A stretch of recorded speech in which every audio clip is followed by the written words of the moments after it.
metrô parou de repente, como se o tempo tivesse congelado naquele instante.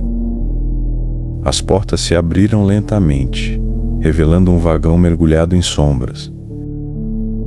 E logo se fecharam com um estalo seco, selando um silêncio ensurdecedor. Júlio, que já não era estranho às noites solitárias do turno de segurança, sentiu um calafrio percorrer sua espinha ao notar algo impossível. O relógio digital do painel não avançava, marcando a mesma hora desde que ele embarcara. Júlio subira a bordo sem esperar nada fora do comum. Trabalhava como segurança há mais de uma década, e suas noites eram pontuadas por trajetos monótonos, por vagões quase vazios. Mas naquela noite, algo parecia ter se desdobrado de um pesadelo antigo.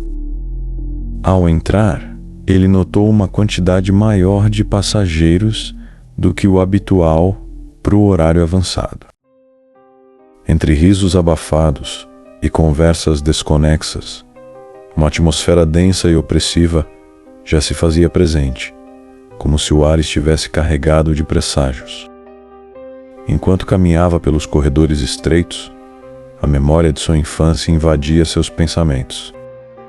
Cresceu ouvindo histórias sussurradas sobre o expresso do inferno, um trem amaldiçoado que, segundo lendas urbanas, transportava almas perdidas para um destino incerto, atravessando um limiar entre este mundo e algo muito mais sombrio. Lembranças de um trauma antigo, de uma noite em que quase perdeu sua irmã num acidente inexplicável, se misturavam ao presente, tornando cada segundo naquele vagão ainda mais angustiante. Sentado em uma poltrona de metal gasto, Júlio observava os passageiros. Havia um grupo de jovens amigos, inicialmente rindo e conversando, mas cujo riso parecia se dissolver em um silêncio pesado a cada parada. Uma senhora de olhar perdido ocupava um banco próximo à porta, seus olhos vagando sem destino, como se buscassem por algo que já não podia ser encontrado. E um homem de terno, imperturbável, mexia distraidamente no celular, ignorando o crescente desconforto no ambiente. Enquanto o trem avançava por túneis onde a escuridão parecia ter vida própria, o relógio digital permanecia estagnado. Em um flash de percepção, Júlio notou que, a cada nova estação, a rotina se tornava perturbadora. As portas se abriam, as luzes tremeluziam, e quando se fechavam, um dos passageiros já havia sumido sem deixar vestígios. O desaparecimento era sutil. Estava me dando medo perceber tudo aquilo.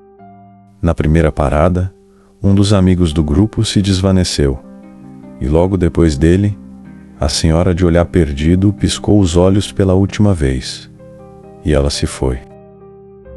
A inquietação tomou conta dele. Lembranças de contos que sua avó contava sobre espíritos errantes e destinos predestinados se misturavam à sua própria realidade. A cada estação, o pânico sutil se intensificava. Júlio levantou-se, seus passos ecoando no piso frio enquanto ele circulava pelo vagão, buscando respostas. Seus olhos se fixaram repetidamente no painel congelado. Que hora é essa? Questionou internamente, mas a máquina permanecia inflexível, alheia à passagem do tempo. Enquanto o trem avançava, o ambiente se transformava em um labirinto de sombras e luzes intermitentes. E os olhares dos passageiros, antes dispersos, agora se encontravam com uma inquietude silenciosa. Foi então que ele notou algo que o paralisou. Um banco, que antes estava ocupado pelo homem de terno, agora estava vazio. Mas não havia sinal de qualquer movimento, de qualquer despedida. O coração de Júlio acelerava descompassado. As batidas em seus ouvidos eram substituídas por um silêncio sepulcral. Ele lembrou de um episódio do passado, uma noite chuvosa, em que ainda criança ouvira falar do trem que jamais parava, que levava consigo aqueles que se perdiam no tempo. A lembrança era vaga, mas a sensação era avassaladora. O expresso do inferno havia chegado. O clima no vagão atingiu um ponto crítico quando, na estação seguinte, o grupo de jovens deixou de rir e passou a encarar o espaço vazio, como se o terror os tivesse silenciado. Uma jovem, que antes exalava uma alegria juvenil, agora permanecia imóvel, com os olhos vidrados para a frente. Júlio aproximou-se, a ansiedade apertando seu peito. Mas antes que pudesse intervir, um grito silencioso se propagou entre os presentes. Outro passageiro havia desaparecido diante de seus olhos. "Que diabos está acontecendo aqui?" gritou ele, sua voz trêmula misturando-se com o zumbido mecânico dos trilhos. O botão de emergência foi pressionado repetidas vezes, mas nenhum alarme soou e nenhuma ajuda externa parecia vir. O túnel lá fora, tão escuro e sem fim, parecia engolir a própria luz, deixando apenas o brilho intermitente dos painéis eletrônicos para lançar sombras grotescas nas paredes do vagão. Num instante de horror indescritível, Júlio notou que seus próprios dedos, inicialmente trêmulos, começavam a desaparecer. Ele olhou para suas mãos, como se visse algo que jamais imaginaria, partes de si, se desfazendo, como se o próprio tempo estivesse se corroendo. Em pânico, ele tentou segurar seus pulsos, mas a sensação era de segurar fumaça. O desespero tomou conta, e sua mente passou a revisitar cada momento de sua vida, buscando entender por que ele, entre tantos, seria o escolhido para viver aquele pesadelo.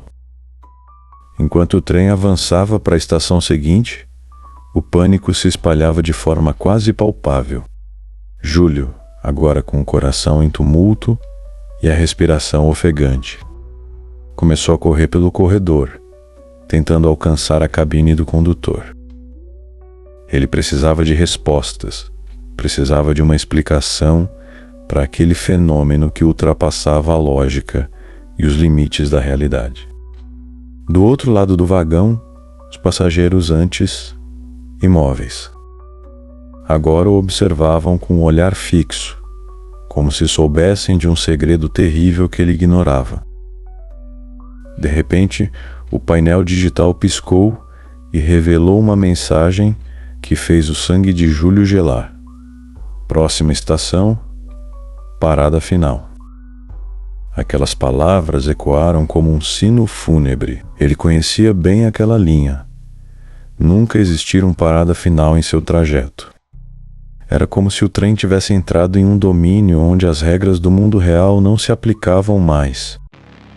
As luzes tremeluziram violentamente, e metade dos passageiros, inclusive o homem de terno que parecia ser o fio condutor de todo aquele mistério, haviam desaparecido. Em um lampejo de terror absoluto, Júlio percebeu que não era apenas o ambiente que estava se desfazendo, mas ele próprio. Seus traços, sua identidade, estavam se diluindo como tinta em água.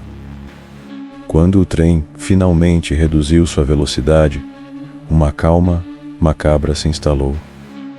Júlio, agora quase irreconhecível, tentava lutar contra o desespero. Cada respiração parecia um esforço monumental, como se o ar estivesse sendo sugado para um abismo invisível. Ele se agarrou à última fagulha de sanidade, tentando lembrar quem era, mas as memórias se esvaíam como areia entre os dedos. As portas se abriram novamente Quando ele olhou para fora, não havia uma estação iluminada ou um cenário familiar. Havia apenas uma escuridão densa e silenciosa, que parecia convidar a um destino desconhecido. Júlio, com os olhos arregalados e o corpo tremendo, soltou um grito mudo, um apelo desesperado que foi engolido pela imensidão do vazio. Na manhã seguinte, a cidade acordou como se nada tivesse acontecido. O primeiro trem da linha partiu pontualmente da estação, como de costume, e os passageiros embarcaram, imersos em suas rotinas diárias. Entre aqueles rostos apáticos, um homem de terno entrou no vagão. Sentou-se e fixou o olhar à frente, sem qualquer traço de emoção. Para os que olhavam de canto, ele era idêntico a Júlio. Mas os mais atentos sentiram que havia algo de profundamente errado naquele semblante vazio. O homem era uma cópia perfeita do segurança que naquela noite havia desaparecido para sempre.